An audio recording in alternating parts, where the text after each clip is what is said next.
Summer 2010, 28-year-old Kanako Yurai, better known in Japan as Kana and today as WWE's Asuka, released the Kana Manifesto, an explosive bombshell that tore apart Japan's women's wrestling world and put her reputation on the line, becoming public enemy number one. And today, I'm going to tell you that story. But before we get any further, I want to tell you who Kana or Asuka is. She debuted under the ring name Kana on June 16, 2004, for a company called A to Z in Japan, and her first match was against a fellow Japanese women's wrestler known as Liana.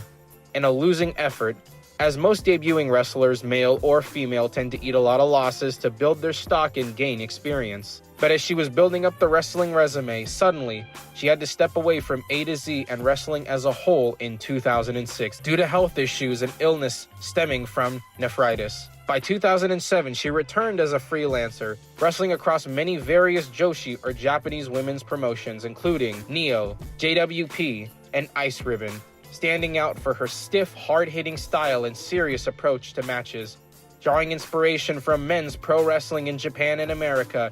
And now, by 2010, after gaining experience in wrestling in the Japanese women's wrestling scene for over 6 years, Kana had grown frustrated with what she saw as stagnation of the Japanese women's wrestling world. In Kana's eyes, the landscape of women's wrestling in Japan was stuck in the past, crippled by stale formulas, shallow aesthetics, and a rigid pecking order that smothered young talent before it had a chance to bloom. The pressure had been building for years. When it finally burst, it would redefine her entire wrestling career. Kana's rise came hand in hand with her defiance. She aligned herself with former WWE star Tajiri's new promotion, Smash, quickly becoming its headline female stars, locking horns with many talented and impressive Joshi wrestlers. Her most dangerous weapon, though, was not her kicks or her submissions, but her voice. Now 28 years old, Kana decided to unleash fury, not in the ring, but on the tabloids, and aimed her sights right for the throat of the Joshi wrestling world. Kana released a verbal thunderstorm. Partnering with Weekly Pro Wrestling magazine, she penned a scorched earth essay that became notorious as the Kana Manifesto. It was a declaration of war. Kana denounced the Joshi scene as overrun with wrestlers lacking both personality, professionalism, accusing them of performing in an unrealistic manner. She is quoted as writing, "Those who can't develop individually should leave. Don't coddle each other. Don't lick each other's wounds." No one in Japanese women's wrestling had ever dared to say such things out loud, as she was viewed as a novice, taking notes from the story of David versus Goliath.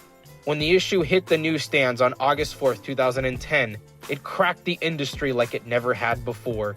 Veterans fumed, the rookies seethed with anger, and promoters recoiled. Kana was suddenly an outcast, banished out of the locker rooms, and her name whispered with equal parts awe and venom. Kana later admitted in a 2020 interview that some people clearly dislike me, but I said what I believed in and stayed true to myself. The backlash was swift, but in a way it was somewhat spectacular, because on August 30th, 2010, at a Smash show, the entire JWP Joshi Pro Wrestling roster stormed the ring to confront her. It was Commendable Choi, a seasoned women's wrestling veteran, who challenged Kana's manifesto head-on. And fans were booing her. Tensions flared. Kana sneered at the roster and the fans and mocked the other wrestlers, taunting, "You all came in such a big group. This isn't a picnic. If you were right, wouldn't you be more popular?" While the tension never became a formal match, it was seared into memory. The manifesto wasn't just words anymore. It was theatrics spilling into real life. In a paradoxical shift, the controversy only made Kana more magnetic. Audiences paid to boo her, cheer her, and debate her. She reinvented herself as wrestling's ultimate anti-hero, calling herself Sekai no Kana, Kana of the world, while also debuting 2 new characters of her creation that skyrocketed her popularity, Clown Kana and Zombie Kana, something akin to the demon Finn Balor, or more prominently, the Great Muta.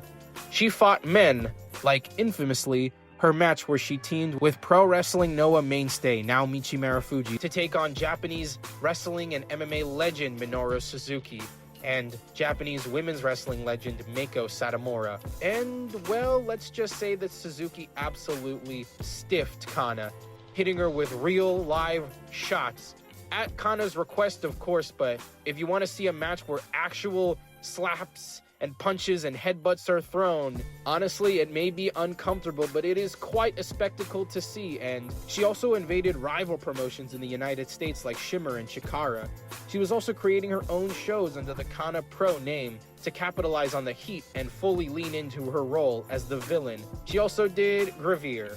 And listen, you can search up Conor Gravere on your own time. I'm not really going to talk about it here, but let's just say it's very not so revealing kind of teasy stuff. But also she does it with Mio Shirai, who is the sister of Io Shirai, or now in WWE known as Io Sky.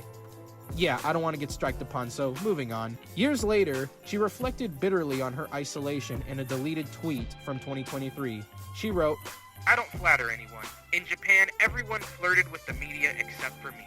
I fought the media alone to protect my fans. That's why I've always been a freelancer. That's why I've always been anti-Joshi, pro, always."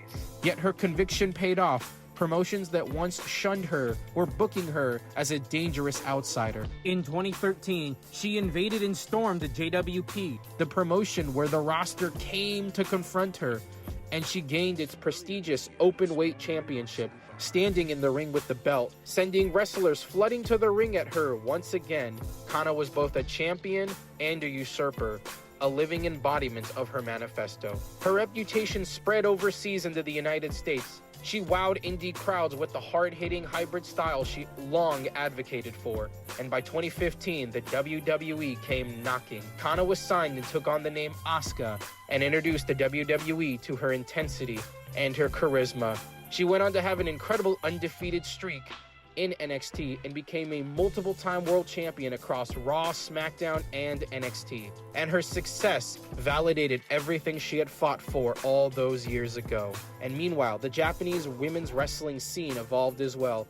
Promotions like Stardom, which actually was founded by Nane Takahashi, who was once a fellow wrestler and best friend of Kana, but later they grew to have real beef, and they even got into an altercation in the past which came to blows.